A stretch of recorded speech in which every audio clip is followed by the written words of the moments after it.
Before we take up the first order of business, I just want to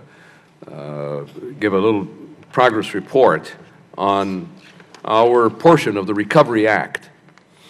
Last Friday, Mr. DeFazio and I signed letters to 600 entities, governors, commissioners of transportation,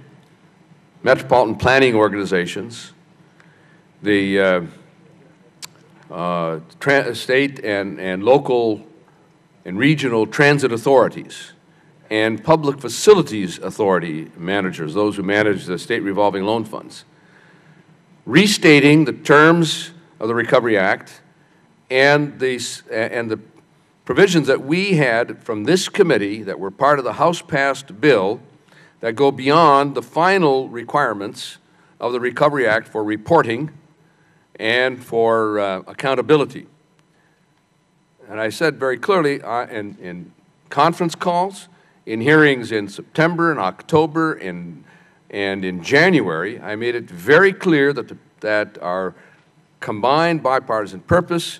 was to have transparency and accountability, and we set a goal of 90 days for the first half of the highway funds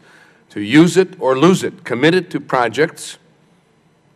award bids, or obligate the funds, and then for a successive 30-day period of reporting on contracts awarded,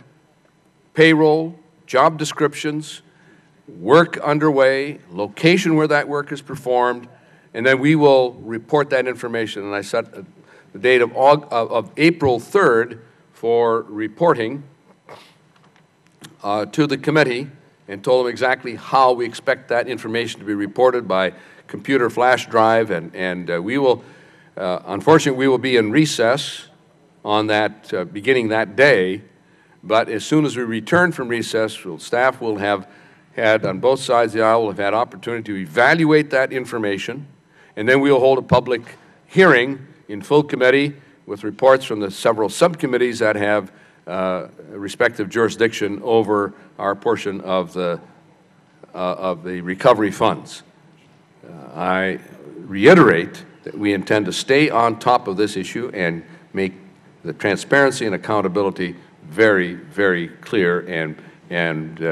with 30-day reporting periods.